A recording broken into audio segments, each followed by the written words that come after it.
जय हिंद व्यूअर्स। आज यानी 29 नवंबर के द हिंदू न्यूज़पेपर के एडिटोरियल पेज पर एक आर्टिकल है, still a nightmare for domestic violence survivors.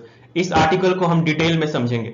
Viewers, इस आर्टिकल का जो टाइटल है इसको पहले समझ लेते हैं। स्टिल अ नाइटमेयर, नाइटमेयर का मतलब होता है एक बुरा सपना।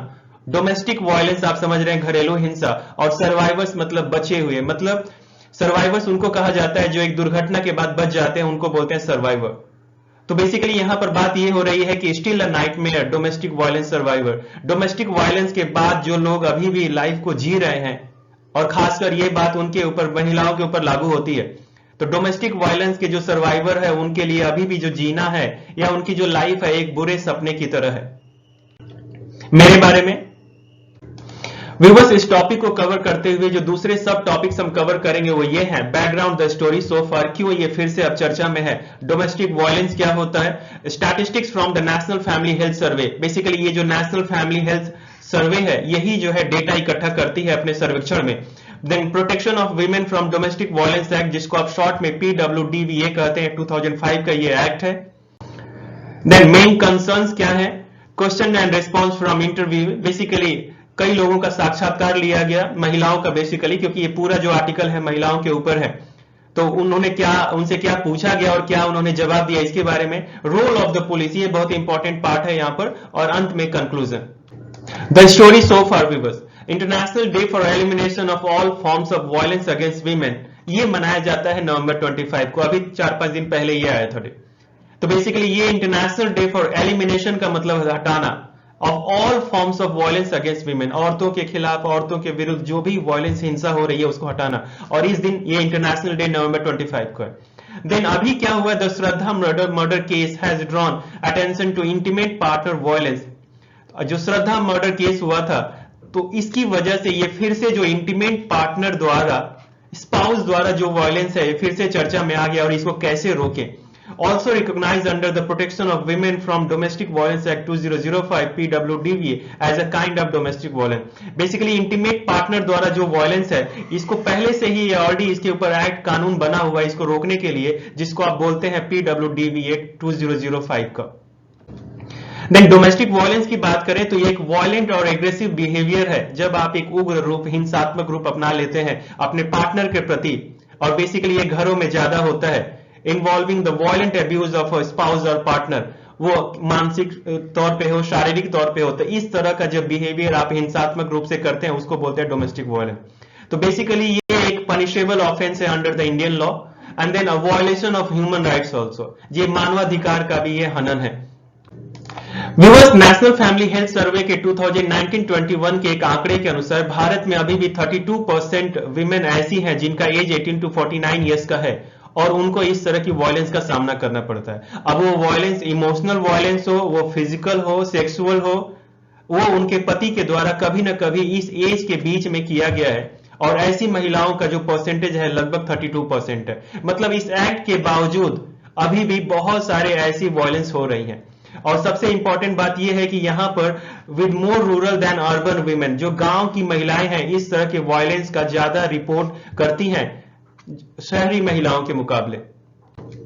देन PWDVA 2005 का जो ये एक्ट है ये क्या कहता है, it was brought in to force by the ministry of women and child development, इनके द्वारा ये लेके आया गया था, एंड मकसद एक ही है, to protect women from domestic violence, घरेलू हिंसा से महिलाओं को बचाने के लिए।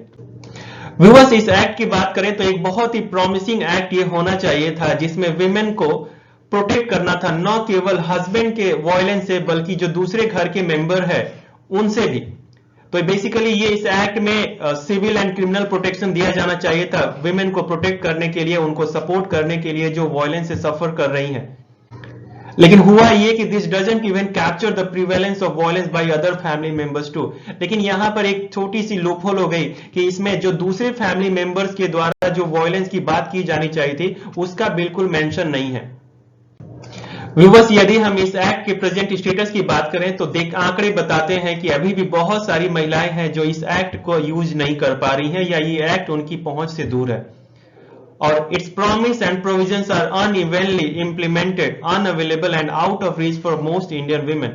और ये एक्ट कुछ ऐसा हो गया है कि इसका जो इंप्लीमेंटेशन है वो सही तरीके से हर जगह एक जैसा नहीं हो रहा है। ये बहुत सारी महिलाओं के लिए अभी भी अवेलेबल है, मिल नहीं पा रहे हैं उनको, एंड आउट ऑफ रीच, वो इसका यूज नहीं कर पा रही हैं।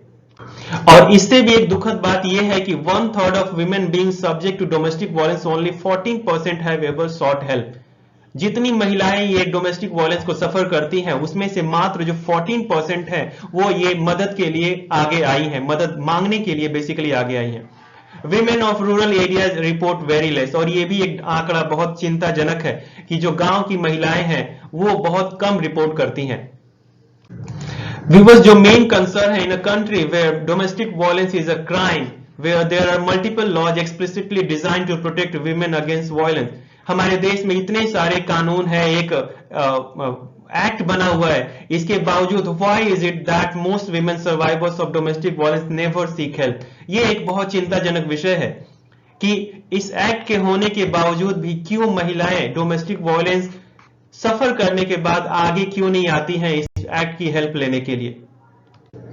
इस चीज को समझने के लिए बहुत सारी महिलाओं का महाराष्ट्र, वेस्ट बंगाल एंड तमिलनाडु में एक शोध किया गया, रिसर्च किया गया। इस शोध का मकसद था to better understand help seeking, क्यों मदद नहीं ले रहे हैं, दैट एवरीडे रियलिटी, जो उनकी दिन प्रतिदिन की जो रियलिटीज है, वास्तविकताएं, उनको समझने के लिए कहां पर दिक्कत आ रही है उसको। एंड प्रेजुडिस माने क्या मन में पहले से चीज बैठा हुआ है, a strong unreasonable feeling of not liking और ट्रस्टिंग समबडी समथिंग। कुछ तो है पूर्वाग्रह, कुछ तो है, कुछ तो अविश्वास है जो मन में बैठा हुआ है जिसकी वजह से ये आगे नहीं आ रहा है। एंड फियर्स, ऐसा क्या डर है जो उनको रोक रहा है इस एक्ट को यूज करने के लिए या मदद लेने के लिए, भले ही वो डोमेस्टिक वायलेंस की शिकार हो रही हैं। देन क्वेश्चन कुछ ऐसे पूछे गए, why didn't you leave earlier. आपने, यदि आपको प्रॉब्लम हो रही थी, हिंसा हो रही थी, तो आप क्यों नहीं उस रिश्ते से बाहर आ रही थी, क्यों नहीं उस रिश्ते को छोड़ दिया। Then why didn't you tell someone about the violence earlier? आपके साथ ऐसी बुरी घटना हो रही थी, ऐसी हिंसा हो रही थी, प्रताड़ना हो रही थी, तो आप क्यों नहीं किसी को बताए, अपने जो भी आपके क्लोज वन है।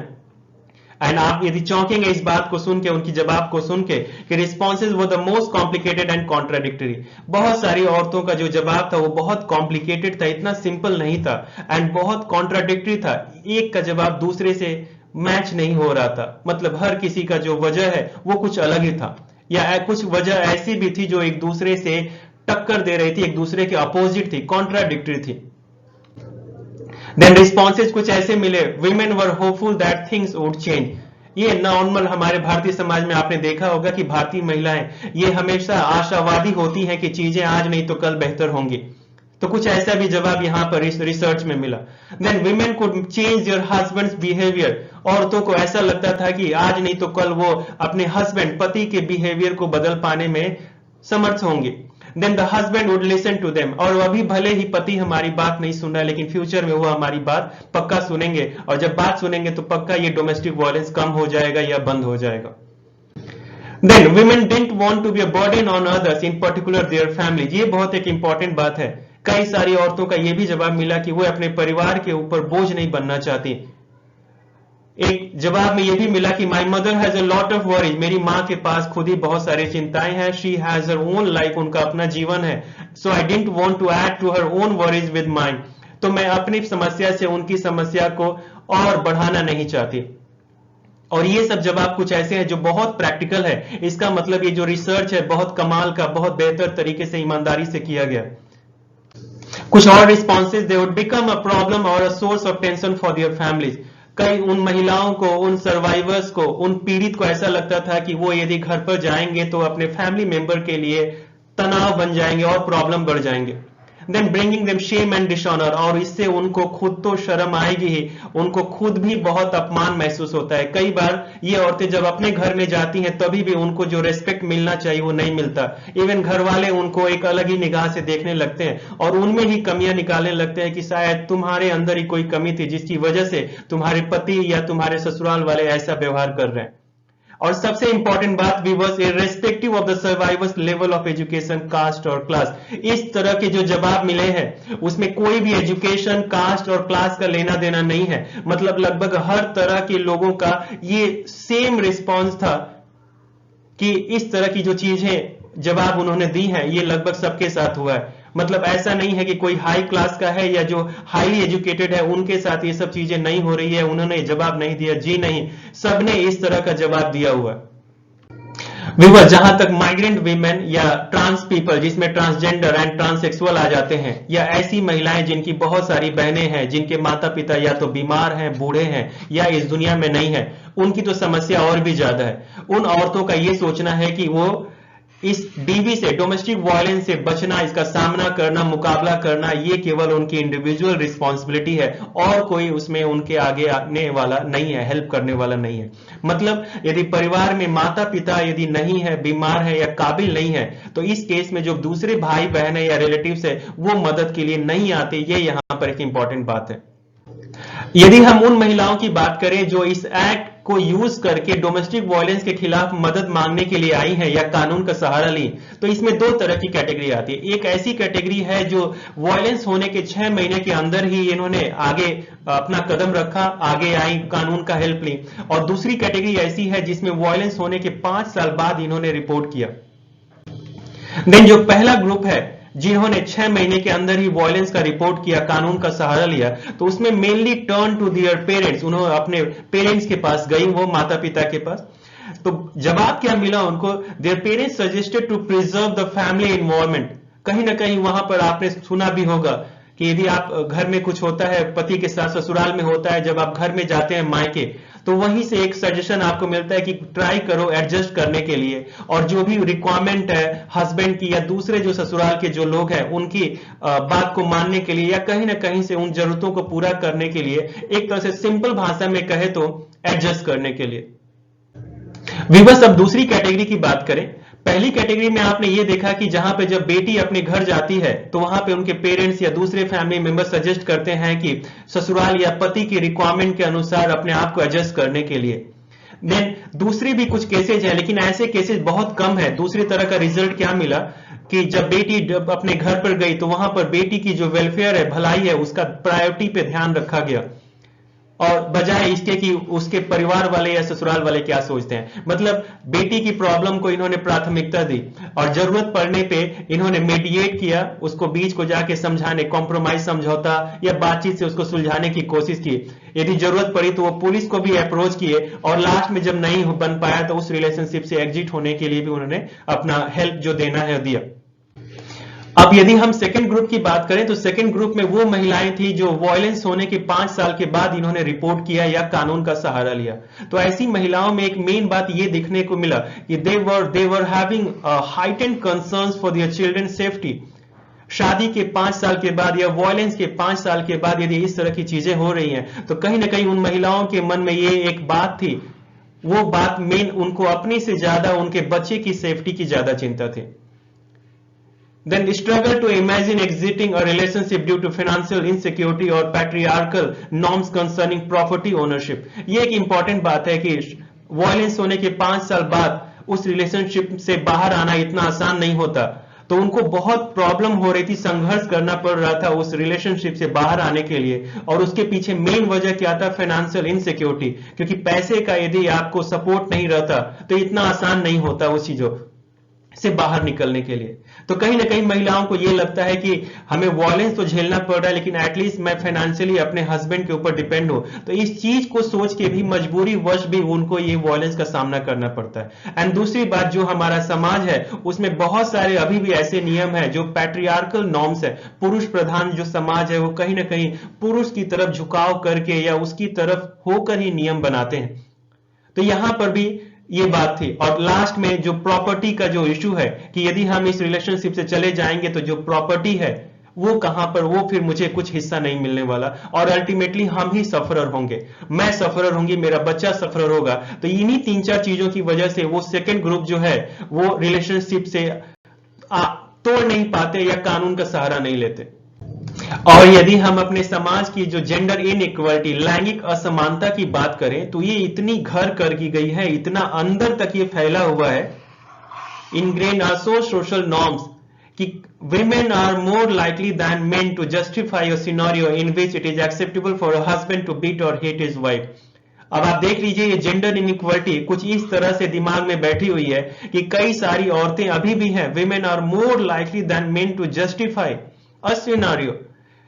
औरतें ज्यादा है मर्दों के मुकाबले जो क्या कर रही है, वो इस सिनारियो को, उस सिचुएशन को, उस परिस्थिति को सपोर्ट कर रही है या उसको एक्सेप्ट कर रही है। किस चीज को? कि हस्बैंड ने जरूर कुछ वाजिब वजह होगी तभी जाके पत्नी को मारा होगा। तो ये जेंडर इनइक्वालिटी की बात है, यहां पर एक बहुत बर्निंग एग्जांपल है, कुछ इस तरह से समाज में घर की गई है। तो पूरी बात का निचोड़ यह है कि पुरुष बाद में उसको जस्टिफाई करेंगे, पहले तो हमारे औरतों में से ही बहुत सारी औरतें हैं जो सर्वाइवर हैं, वही इस चीज को जस्टिफाई कर रही हैं कि ये जायज है कि पुरुष के द्वारा पत्नी के ऊपर प्रताड़ना की जा रही है। Then as an one interview explain, एक साक्षात्कार में एक महिला का जवाब था, the way we are condition it was hard to explain about any suffering. जिस माहौल में हमें बड़ा किया जाता है तो बहुत मुश्किल हो जाता है अपनी समस्या को सामने लेके आना, दूसरे से बताना, उसका हल निकालना।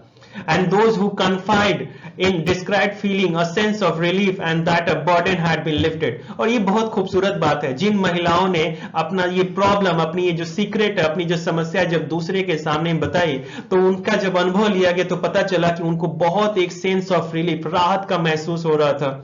And then a burden had been lifted, ऐसा लग रहा था जैसे कोई बोझ हल्का हो गया। Then giving them new hope that things might change, और इस तरह से उनको लगा कि कहीं ना कहीं हमारी समस्या जो है बदल जाएगी, सुलझ जाएगी, बेहतर हो जाएगी। कुछ और चीजें जो देखने को मिले, where sharing experiences of violence was an incredibly powerful step for women। Viewers, औरतों के लिए समस्या को शेयर करना इतना आसान नहीं होता। यही वजह है कि आपने भी गौर किया होगा अपने घर की फीमेल में कि आप कई बार पूछते हैं तब जाके वो अपनी समस्या का कुछ हिस्सा बताती हैं। मतलब औरतों के लिए बहुत ही एक पावरफुल बात थी जब वो अपनी बात शेयर कर रहे हैं, अपनी समस्या सामने रख रहे हैं। Then accessing services and support provided by the state and non state actors, हमारे देश और राज्य के द्वारा जो सुविधाएं ये दी जा रही हैं, जो सपोर्ट दिया जा रहा है, इसको लेना इतना आसान नहीं था। उनके लिए एक ऑर्डर्स रोलर कोस्टर था। रोलर कोस्टर का मतलब होता है मेनी चेंजेस। बेसिकली आप जब ये रोलर कोस्टर इसको बोलते हैं, जिसको आप झूला बोल सकते हैं, बड़ा झूला, जब आप इस पे चलते हैं तो बहुत तरह की आपको एक्साइटमेंट लगती है, कभी डर लगता है, कभी खुशी होती है। तो यहां पर बात ये हो रही है यहाँ पर कि it had so many changes, इतना आसान नहीं था इस सपोर्ट को लेना, इस सर्विस को लेना। एंड इट में बहुत सारे बदलाव हो रहे थे। वो बदलाव कैसा था? बहुत सारे इमोशनल बदलाव थे, बहुत सारे प्रोमिसेस थी, अनसर्टेनिटी थी, फियर था एंड डिसअपॉइंटमेंट था। मतलब कुल मिला के एक औरत के मन में क्या क्या फीलिंग आती है इन सर्विस को लेके या इस सपोर्ट को लेके, आप यहां पर बहुत बेहतर तरीके से समझ सकते हैं। ये रास्ता इतना आसान नहीं है, इतना सिंपल नहीं है जितना हम एज ए मैन सोचते हैं। एक औरत को बहुत सारी चीजों से होके गुजरना पड़ता है, बहुत सारी चीजें उनके दिमाग में आती हैं। Then another simple reality, viewers, the justice could be gotten only by the women with independent wealth and connection। यहाँ पर एक इंपॉर्टेंट बात है, कई सारी औरतों का ये भी कहना था या ये सर्वे में बाहर आया कि जिनको न्याय मिला भी तो उनमें से वो ऐसी महिलाएं हैं जो इंडिपेंडेंट थी, मतलब वो फाइनेंशियली किसी के ऊपर डिपेंड नहीं थी, या तो वो कोई सर्विस या जॉब कर रही होंगी, बिजनेस कर रही होंगी, या उनका एक अच्छा कनेक्शन था, या वो उनको कहीं ना कहीं किसी दूसरे नॉन गवर्नमेंटल ऑर्गेनाइजेशन, एनजीओ से उनको सपोर्ट मिला, तभी जाके उनको ये सर्विस या सपोर्ट मिल पाया। उनका जो एम था उस वायलेंस के खिलाफ खड़ा होना और न्याय पाना उनको मिल पाया। मतलब नॉर्मल महिलाओं के लिए ये चीज इतना आसान नहीं था। कुछ और जो सर्वाइवर्स हैं उनका भी ये कहना था यहाँ पर कि ट्रांसफॉर्मिंग देयर सिचुएशन, यदि उनको अपनी लाइफ बदलनी है तो कहीं ना कहीं उनको सेल्फ डिपेंडेंट होना होगा, जहां पर इकोनॉमिक मैटर का सवाल है। एंड देन वो चीज कैसे आएंगी? यदि जब तक वो नई चीजें नहीं सीखेंगी, नई लाइवलीहुड की अपॉर्चुनिटी को वो नहीं अपनाएंगे, तब तक उनका लाइफ बेहतर नहीं हो सकता। मतलब उनका कहना था कि डोमेस्टिक वायलेंस से उन्हें निजात पानी है या उसका मुकाबला करना है या उससे उनको थोड़ी सी अपोज करना है, तो कहीं ना कहीं उनको लगता है कि जब तक हम इकोनॉमिकली डिपेंडेंट नहीं होंगे अपने आप के ऊपर, तब तक ये काम नहीं होगा। और ये चीज कैसे हो सकती है? जब तक वो नई स्किल नहीं सीखेंगे या लाइवलीहुड की, आमदनी की दूसरी जो अपॉर्चुनिटी है उसको एक्सप्लोर नहीं करेंगे, तब तक वो इस डीबी से छुटकारा नहीं पा सकती है पूरी तरह से। तो सिंपल भाषा में कहे तो आपने भी अपने आसपास देखा होगा कि यदि कोई महिला के साथ डीबी हो रहा है तो वो क्या करती हैं, वो सिलाई करना शुरू कर देती हैं, ब्यूटी पार्लर का कोर्स करना शुरू करती हैं। उनको ये लगता है कि जब तक मैं अपने पैरों पे खड़ी नहीं हो जाऊंगी तब तक मुझे अपने पति या ससुराल वालों की प्रताड़ना का सामना करना पड़ेगा। और कहीं ना कहीं ये इस बात में सच्चाई है कि जब वो पीड़ित कमाने लगती है तो कहीं ना कहीं देखने वालों का नजरिया, भले ही वो लालच की वजह से ही सही, वो बदल जाता है। यदि हम पुलिस के रोल की बात करें, जो कि एक बहुत ही इंपॉर्टेंट रोल अदा कर रहा है, तो यहां पर women who reported experiences of violence to the police were cynical, pessimistic about the outcome। जिन औरतों ने, जो सर्वाइवर, जो पुलिस को अप्रोच भी किए, तो कहीं ना कहीं उनके मन में ये basically they were not very optimistic, वो बहुत निराशावादी थी। उनको लग रहा था कि कहीं ना कहीं उनको पॉजिटिव आउटकम नहीं मिलने वाला। और ये बहुत हद तक ये बात सच भी है कि एक बार जब आपको किसी मेल से प्रताड़ना सहने को मिलता है, और जब आप पुलिस स्टेशन में जाते हैं और वहां पर एक मेल पुलिसमैन है, या पूरा पुलिस डिपार्टमेंट में मैक्सिमम लोग मेल हैं, तो आपको लगता है कि ये पूरा जो समाज है वो पुरुष प्रधान समाज है, और कहीं ना कहीं हमको जो रिजल्ट, जो पॉजिटिव आउटकम मिलना चाहिए वो नहीं मिलेगा। तो वो भले ही वो पुलिस को रिपोर्ट तो कर रही थी, लेकिन जहां तक रिजल्ट का सवाल है, इसका परिणाम का सवाल है, उसका जजमेंट का सवाल है, उस पर वो बहुत ऑप्टिमिस्टिक नहीं थी, वो they were very pessimistic. Then a small minority had positive experiences। और बहुत कम ऐसी महिलाएं हैं जिनको पुलिस के पास जाने के बाद एक पॉजिटिव अनुभव मिला या पॉजिटिव रिजल्ट मिला। यदि हम मेजॉरिटी वाली विमेन की बात करें जो पुलिस के पास गई थी, तो उनका यह कहना था कि ऐसे कई सारे अनुभव मिले जहां पे उनको यह लगा कि पुलिस जो खुद जो है वो उस एक्यूज से, उस दोषी से मिली हुई थी। Then the police were more likely to send women back to violent households। और पुलिस खुद ही उन औरतों को वापस उस घर में दोबारा भेज रही है जहां पर यह हिंसा हो रही है। बेसिकली ये सब इसलिए भी किया जाता है ताकि पुलिस का काम न बढ़े, और यदि पुलिस जो है उन एक्यूज के साथ हाथ मिलाई हुई है तब तो दोबारा वो तो कंप्लेन लिखेंगे नहीं, उनको वापस भेजेंगे।